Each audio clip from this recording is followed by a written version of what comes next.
Okay, we're on to video 2. So in the last video, we talked about how much you should spend on advertising for your business. And today we're going to talk about, now what should you talk about? What should you advertise? This is a question I get all the time from clients, wondering what they should focus on.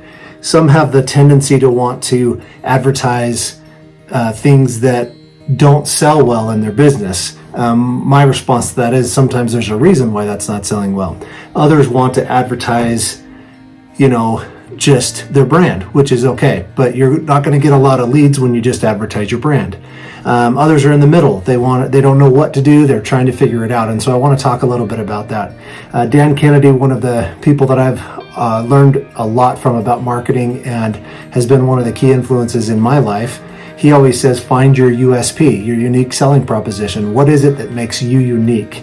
What makes you different than anyone else? If you're a hamburger joint, there's lots of those. But what is it that makes your hamburgers unique? If you've got one specific flavor that people tend to buy all the time and can't get enough of and keep coming back for more, then that's what you should advertise. You should talk about that flavor or that unique thing. If you've got a unique milkshake that is awesome, there's a place here in town called Jake's Over the Top, and they have a special flavor that was designed by Jake, the son, who the parents named a restaurant after, and it's a cherry Oreo milkshake, and it's awesome, but they never talk about it. I'm like, you should be advertising that everywhere and telling people about it. So if you're a financial planner, there's lots of those. We all have one or two of those, even in our families. But if you're a financial planner that helps small business owners be able to retire someday, we can hope, right? So, but if you're one of those, then you can specialize, or if you have a particular expertise in something, then you can talk about that. So that's your unique selling proposition. Spend some time on that. Figure out something that you can talk about that is a unique selling proposition. Second piece of advice is keep it simple. Sometimes advertisers want to put everything they do on one ad. I say advertise for the long term and put one thing per ad. And unless you're running a sale on a bunch of items, sometimes furniture stores, places that have a lot of unique individual products, they can run a lot of products. Ads that make your eyes bleed, only a few businesses can get away with that. So most of the time you want something simple, something fresh, something inviting that people want to look at. I've got a couple of examples here of different ads that I like, and I'm going to show those to you, and you'll be able to see what I'm talking about. The first is a knife company. This ad right here by WMF Knives. It's simple. It's really unique. The knife is so sharp it cuts through the cutting board, and so obviously that's a knife that I would be interested in. I know sharp. I used to sell Cutco back in the day, and so I know how important a sharp knife is, and that's a very effective ad. There's another one by Bose, Quiet Comfort. These are headphones that cancel out the noise. And if you're a parent, this ad makes a ton of sense because you've got screaming, looks like she has triplets, 3 babies crying all at once.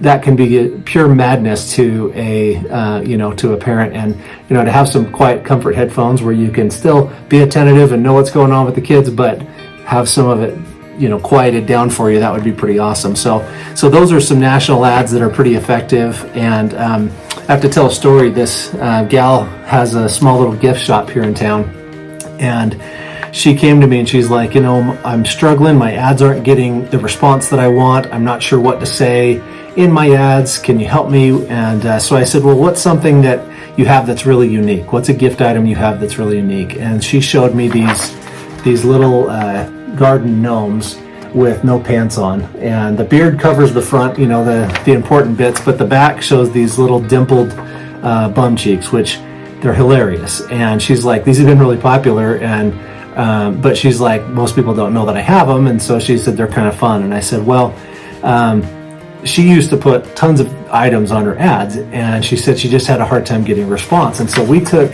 that and created this ad, and the picture says, does this belt make my butt look big? And so we turned one gnome backward so that you saw the dimpled butt, and then the other gnome was facing it and kind of taking a look and seeing if it makes the gnome's butt look big. Well, she sold out of all of her stock of that. She called the supplier and had them send her the rest of the supply that they had of that particular gnome because she was selling them so well, and she sold them all again. And so that's the power of a really good ad. When something catches people's attention and it gets them to make an action, which in this case was to buy those gnomes from her. And of course, it brought in new clients, which is your opportunity to earn a lifetime client by showing them what else you can do to help them.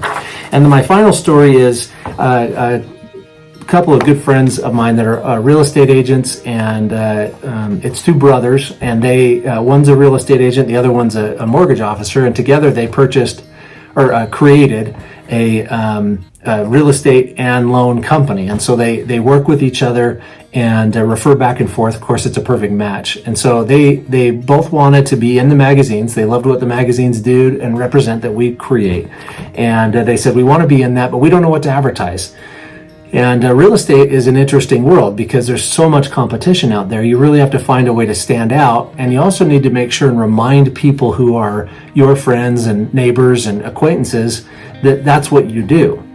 The real estate agent, Dustin, he said, my biggest frustration is when one of my neighbors will list their house and I'll be like, oh, you're selling your house. And they're like, yeah. Oh, I would have loved to have sold that for you, and they're like, oh, I forgot you're a real estate agent. And he's like, that's so frustrating that they forget that that's what I do. And I said, well, you have to remind them. And so the magazines have been a great way to do that for them. And the key for their success has been to create ads that are part of the content. In a print magazine, content is king, and making content that people want to consume. And so by far, the ad that gets the most attention in our publications are these ads that the two brothers do that are part of the content. They hire an artist that creates these ads. Here's one from Halloween, and we draw the two brothers. It's a little bit tongue-in-cheek because they're very buff in the thing, in the ads, in the art. And Dustin said one of his neighbors pulled by one day and he was out front cleaning his boat and he didn't have a shirt on. They'd come home from the lake and the guy yelled over, hey, that's false advertising. I guess he isn't as buff as he says he is in his pictures. But here's another one. And this one's kind of fun. They always have a little comic feel to them. It says, is it a bison or a buffalo? And the other brother says, we don't know, but we know how to close a loan and get the best rate. Call my brother Lance to get started. And these have been great advertisements for them. And they've created a brand for them that's fun, that's inviting, that's something that people know that they can turn to them, and they know what they do. They know they're in real estate. They know they're in loans, and it creates a great way for them to create a relationship with their community. Advertising should be long-term, it should be simple, and it should focus on your unique selling proposition. That's video number 2, and the next one will be on branding, how to develop a great brand.